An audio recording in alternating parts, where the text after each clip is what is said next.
Assalamualaikum warahmatullahi wabarakatuh. Saya Divanda Yunitasari dengan NIM 251186206014 dari kelas 2A. Dalam video ini saya akan menjelaskan mengenai belajar dan pembelajaran serta teorinya. Video ini dibuat guna untuk menyelesaikan ujian tengah semester pada mata kuliah belajar dan pembelajaran dengan dosen pengampu Bapak Abduluddin MPD. Yang pertama yaitu jelaskan pengertian dan ciri-ciri belajar dan pembelajaran. Pengertian belajar adalah proses perubahan perilaku yang relatif menetap dalam diri individu sebagai hasil dari pengalaman dan interaksi dengan lingkungan. Sedangkan pengertian pembelajaran adalah proses interaksi antara peserta didik dengan pendidik dan sumber belajar pada suatu lingkungan belajar yang dikelola secara sengaja. Kemudian untuk ciri-ciri. Yang pertama, ciri-ciri belajar, yaitu adanya perubahan tingkah laku seperti kognitif, yaitu berkaitan dengan kemampuan otak dan intelektual. Yang kedua yaitu afektif. Ini berkaitan dengan perasaan, emosi, dan nilai-nilai. Kemudian ada belajar bukan hanya soal pintar secara materi, tapi juga perubahan karakter. Kemudian yang ketiga yaitu psikomotorik. Ini berkaitan dengan keterampilan fisik dan koordinasi motorik. Ini adalah kemampuan melakukan atau mempraktikkan teori. Perubahan bersifat menetap dan didapat melalui latihan atau usaha. Kemudian ciri-ciri pembelajaran, yaitu dilakukan secara sadar dan terencana, memiliki tujuan yang jelas, melibatkan komponen seperti guru, siswa, materi, dan adanya kontrol terhadap kualitas hasil. Yang kedua, yaitu jelaskan tujuan dan prinsip belajar dan pembelajaran.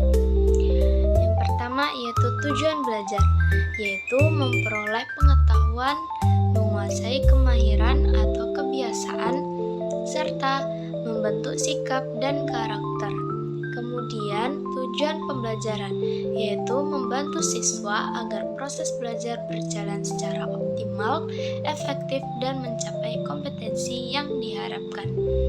Kemudian untuk prinsip belajar dan pembelajaran, pertama ada perhatian dan motivasi. Fokus dan dorongan internal sangat menentukan keberhasilan. Yang kedua yaitu keaktifan. Siswa harus terlibat langsung secara fisik maupun mental. Yang ketiga yaitu keterampilan langsung atau pengalaman. Belajar paling efektif melalui learning by doing. Yang keempat yaitu tantangan. Materi yang menantang akan memicu rasa ingin tahu siswa. Yang terakhir yaitu balikan dan penguatan. Mengetahui hasil belajar secara segera cepat akan memperkuat pemahaman. Kemudian yang ketiga, jelaskan pengertian, perbedaan, serta contoh implementasi dalam pembelajaran mengenai teori behavioristik dan teori konstruktivistik. Yang pertama, yaitu mengenai teori behavioristik. Untuk pengertian, teori behavioristik ini memandang belajar sebagai perubahan tingkah laku yang dapat diamati, seperti perubahan perilaku siswa yang awalnya tidak mengucapkan salam ketika masuk kelas, kemudian setelah kita beritahu, maka keesokan harinya dia akan mengucapkan salam sebelum masuk ke ruangan. Kemudian untuk perbedaan utamanya, teori behavioristik ini sangat mementingkan faktor eksternal seperti lingkungan. Ibaratnya, siswa itu dianggap sebagai kertas putih yang dibentuk oleh kebiasaan dan penguatan. Hasil belajar lebih dihargai daripada prosesnya. Nah, selanjutnya yaitu mengenai implementasi dalam pembelajaran. Yang pertama yaitu guru bisa memberikan tugas yang diikuti dengan pujian atau nilai tinggi. Jika benar, maka ia akan mendapatkan sebuah reward. Kemudian yang kedua yaitu ada metode ceramah dan latihan soal yang berulang-ulang atau drill agar siswa terbiasa. Kemudian adanya aturan kelas yang ketat untuk mendisiplinkan perilaku. Nah, referensi tokoh yang mengemukakan teori ini yaitu adalah B.F. Skinner, Ivan Pavlov, dan Edward Thorndike. Selanjutnya, yang kedua yaitu mengenai teori konstruktivistik. Untuk pengertiannya, teori ini menyatakan bahwa pengetahuan itu tidak bisa ditransfer begitu saja dari guru ke siswa.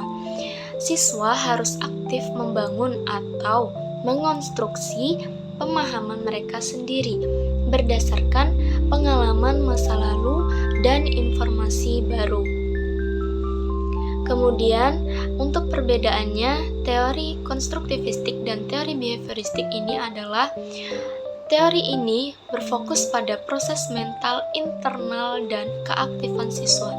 Guru bukan satu-satunya sumber ilmu, melainkan guru itu harus berperan sebagai fasilitator atau teman belajar. Nah, untuk implementasi teori ini dalam pembelajaran, yaitu antara lain menggunakan metode diskusi kelompok atau debat. Kemudian, pembelajaran berbasis masalah atau problem based learning di mana siswa mencari solusi sendiri.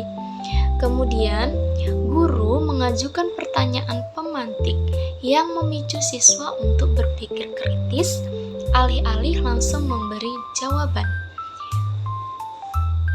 Untuk referensi tokoh yang mengemukakan teori konstruktivistik ini antara lain Jean Piaget, yaitu fokus pada perkembangan kognitif individu, dan Lev Vygotsky, yaitu fokus pada interaksi sosial atau ZPD. Mungkin cukup sekian penjelasan saya mengenai 3 pertanyaan terkait belajar dan pembelajaran serta teorinya. Kurang lebihnya saya mohon maaf. Saya ucapkan terima kasih. Wassalamualaikum warahmatullahi wabarakatuh.